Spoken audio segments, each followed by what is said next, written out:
35 al 42. Es donde vamos a leer nuestra lectura. El Evangelio de Juan, capítulo 1, versículo 35 al 42.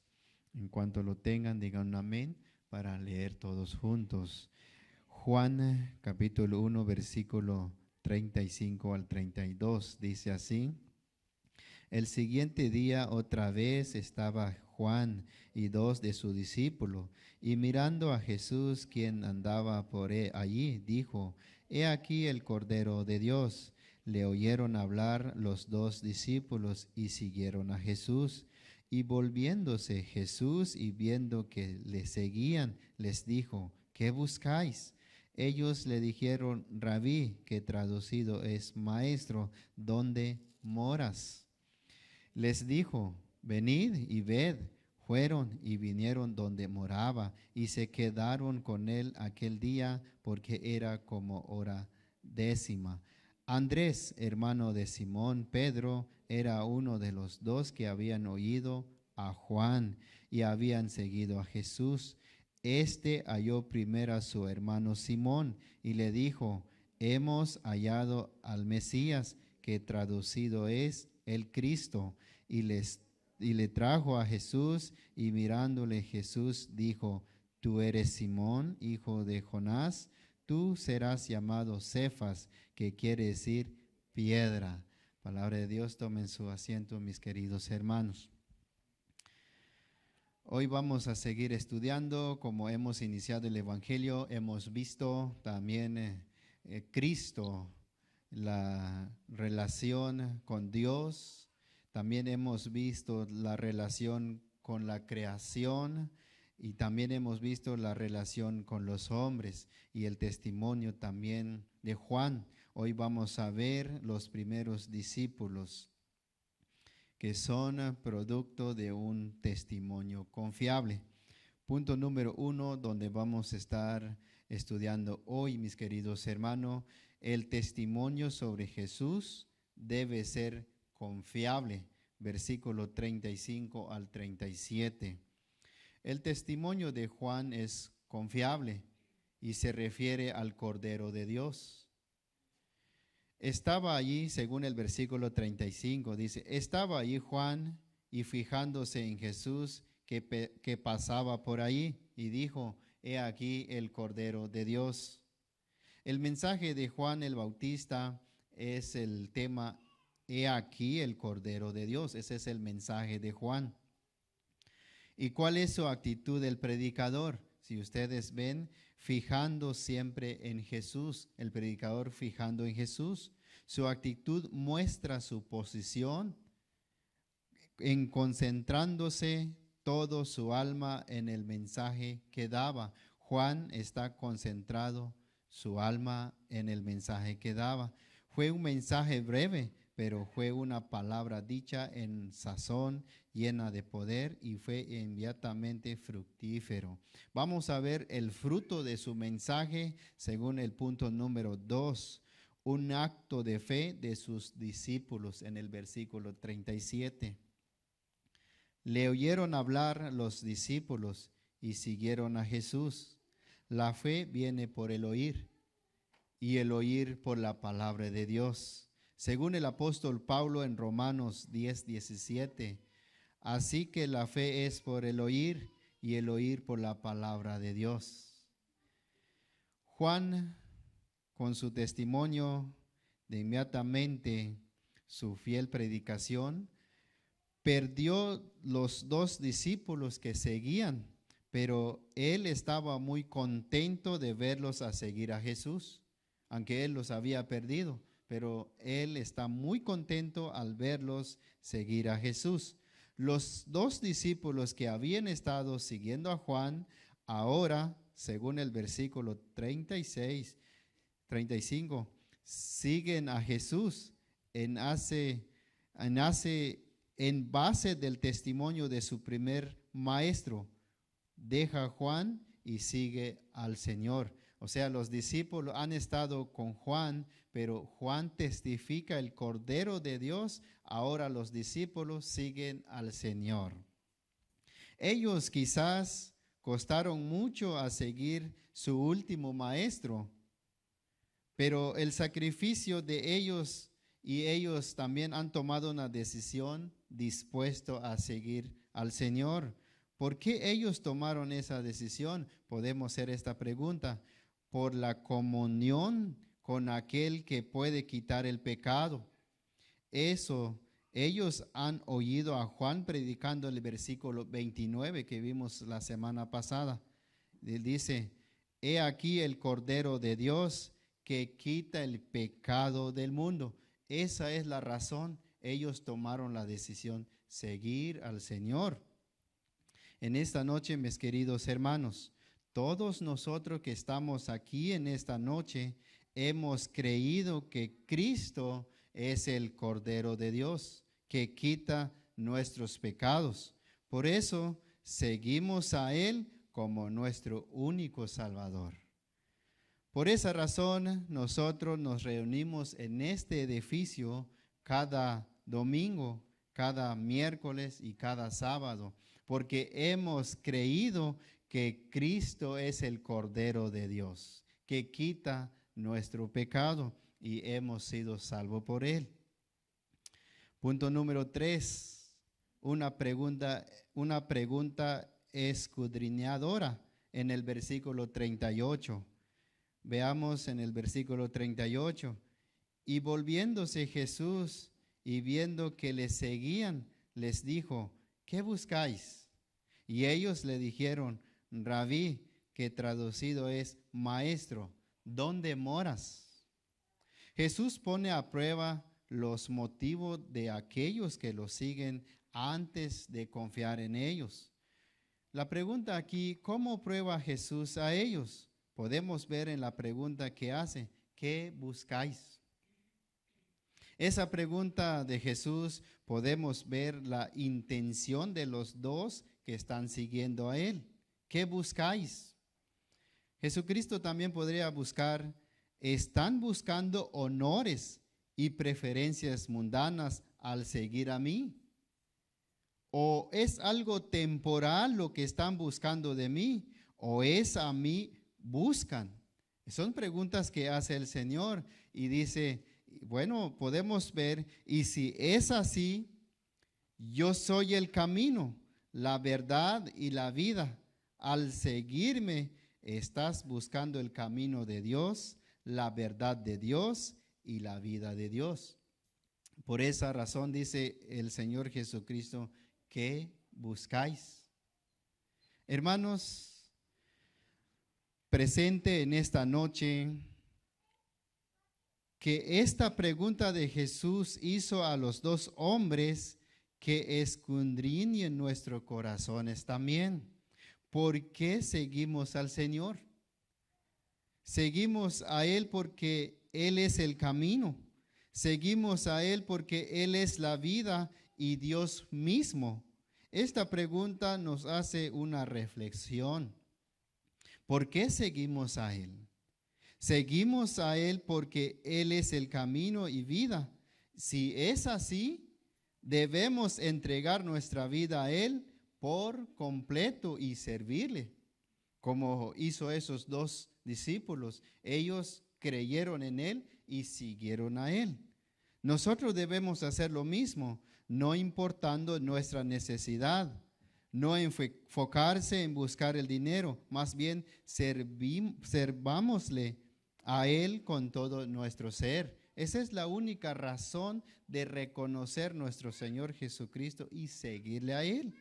Entregar nuestro cuerpo, vida, para seguirle a Él. Él mismo dijo en su palabra también, si alguno quiere venir en pos de mí, niegue a sí mismo. Mateo 16, 24. Eso es lo que hicieron esos dos hombres. Nosotros debemos hacer lo mismo. Negarse en nosotros mismos. Dejar todas las preocupaciones por un lado y seguir a Cristo. Los dos discípulos estaban interesados en conocer más a Jesús. Se refleja en la pregunta de ellos, Rabí, ¿dónde moras? Y en otra palabra, Maestro, ¿dónde te hospedabas? Eso es lo que ellos estaban preguntando. Ellos mostraban que querían estar con el Señor y llegarle a conocer mejor. Por eso preguntaron, ¿de dónde habita? Para tener una larga entrevista con Él, para poder descargarle con calma sus corazones. Pero Jesús realmente mora espiritualmente en el seno del Padre, según el versículo 18 que vimos la semana pasada, de antepasada. A Dios nadie lo vio jamás, el unigénito Hijo que está en el seno del Padre. Nuestro Señor Jesucristo vive espiritualmente al seno del Padre. Pero Jesús, al ver esos dos hombres, Él no las rechazó a ellos, sino hace una invitación. Punto número 4. Una invitación llena de gracia, versículo 39. Les dijo, venid y ved. Fueron y vieron dónde moraba y se quedaron con él aquel día, porque era como la hora 10. Jesús no rechaza a nadie que quiere seguir con un deseo genuino aprender al Salvador. Ellos aceptaron la invitación y fueron y vieron dónde hospedaba Jesús y se quedaron con él aquel día. Los discípulos quedaron con el Señor todo el día porque la hora era a las 10 de la mañana, cuando dice Juan la hora 10. Literalmente era a las 10 de la mañana según Cyrus Ingerson Scofield, el autor de la Biblia del estudio que estoy estudiando ahorita, en la cual estoy usando. Él dice literalmente es a las 10 de la mañana. Y esa hora los dos discípulos estuvieron en un encuentro con Jesús y quedaron con él. Si reflexionamos un poco en los actos de estos hombres, qué gracia tan grande y privilegiados son ellos y nos comunican estas dulces palabras en nuestras almas en esta noche. Es la apertura de una puerta de la salvación y eficaz a la plenitud de la bendición celestial. Eso es lo que ellos empezaron a hacer. Veamos el punto número 5, un servicio voluntario, versículo 40 al 42. Andrés, hermano de Simón Pedro, era uno de los dos que habían oído a Juan y habían seguido a Jesús. Este halló primero a su hermano Simón y le dijo, hemos hallado el Mesías, que traducido es el Cristo. Y le trajo a Jesús y mirándole a Jesús, dijo, tú eres Simón, hijo de Jonás, tú serás llamado Cefas, que quiere decir piedra. Uno de los dos de los discípulos era Andrés. Los dos que estaban ahí era Andrés, uno de ellos. Andrés no está bien conocido en la actualidad como su hermano que era Simón Pedro. Pero es interesante observar que fue el primero de los dos en darle una iniciativa a anunciar acerca del Mesías, el Cristo. El nombre del otro no nos ha sido dado en esta lectura que estamos viendo en esta noche, pero casi todos los eruditos bíblicos dicen se trataba el apóstol Juan que escribió el Evangelio. El otro apóstol, el otro discípulo, uno de Andrés y el otro, dicen ellos que se trata de Juan el apóstol que escribió el Evangelio. ¿Por qué razón él no registra su nombre en su escrito?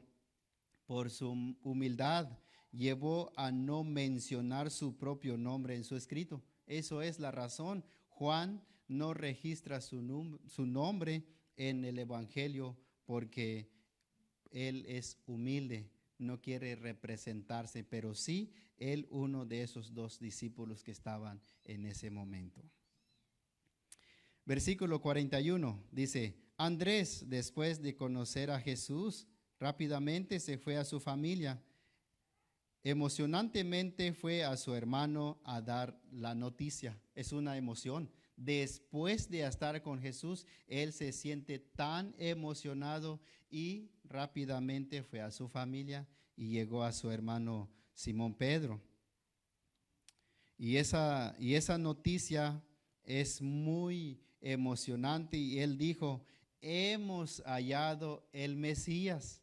¿Ven? Es muy emocionante.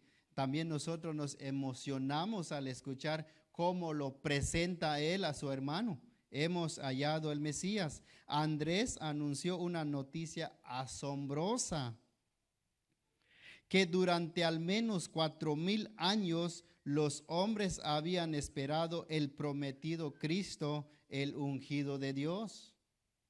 Ahora Simón oye de boca de su propio hermano las nuevas de que el Mesías estaba cerca. Y el mensaje de Andrés está tan sencillo. Hemos hallado el Mesías. Pero Dios hizo la obra para ganar a Pedro. Esto nos enseña que no es necesario ser grandes predicadores ni buenos oradores. Solo debemos hablar a los hombres acerca del Señor Jesús y Dios cuidará del resto. Es todo. No debemos hacer grandes cosas, mas Dios es el que se encarga del resto. Pero ¿cómo tenemos que presentarle? Primero no a nosotros, sino el Cordero de Dios, que es Jesucristo. En el 42, Andrés trajo a su hermano en un lugar idóneo y a la persona apropiada. No lo llevó a una iglesia ni a una religión, sino lo trajo a Jesús. ¿Ven? O sea, cada vez que presentan a Jesús, automáticamente lo estás entregando a Jesús, a esa persona. No es necesario de traerlo, sino es mejor entregar la palabra de Dios. Ya el Señor hace las obras. En esta noche vamos a entrar en nuestra conclusión. ¿Qué acción más importante de la reflexión en esta tarde? Si ustedes vieron con cuidado lo que está escrito, la forma que actuaron esos dos discípulos. Gracias al interés de Andrés, Simón llegó a ser más adelante un gran pescador de hombres y uno de los principales apóstoles del Señor. Pero gracias a Andrés, Simón ha recibido más privilegio que su hermano, pero no dudamos que Andrés compartirá el galardón de Pedro, porque fue Andrés quien lo trajo a Jesús. Un gran ministerio. Ustedes y yo debemos hacer como Andrés, traer hombres a Jesús. Cada uno de ustedes, al traer hombre a Jesús, no saben quién están trayendo al Señor. Quizás están trayendo un gran servidor voluntario, un gran ministro de Dios, un diácono, un anciano o un predicador de la palabra. No saben, mas hay que compartir la palabra de Dios y traerlos a Cristo. Ya Él hace estas obras a través de los hombres. Un gran ministerio de Dios es presentar siempre el Cordero de Dios. Cada uno de nosotros, mis queridos hermanos, no dudemos presentar a Jesús, porque no es tu propia fuerza, no es nuestra propia fuerza, ni nuestra propia voluntad, sino lo que hay dentro de nuestro corazón, que es Cristo Jesús. Eso es nuestro testimonio, que hay en nuestro corazón, testificarlo a los que hay afuera. Así que confiando siempre en el Señor, no en nuestro propio conocimiento y lo que sabemos. Dice, los que esperan en Jehová tendrán nuevas fuerzas. La compañía de Cristo conduce a la claridad de visiones a la valentía en la acción y nuestro testimonio sea confiable. Es la única razón que nosotros debemos presentar a Jesucristo y nuestro testimonio es confiable. Los puntos que hemos aprendido hoy, mis queridos hermanos, que tengamos un testimonio sobre Jesús confiable. Punto número 2, un acto de fe. Punto número 3, una pregunta escudriñadora. Número 4, una invitación llena de gracia. Número 5, un servicio voluntario. Palabra de Dios,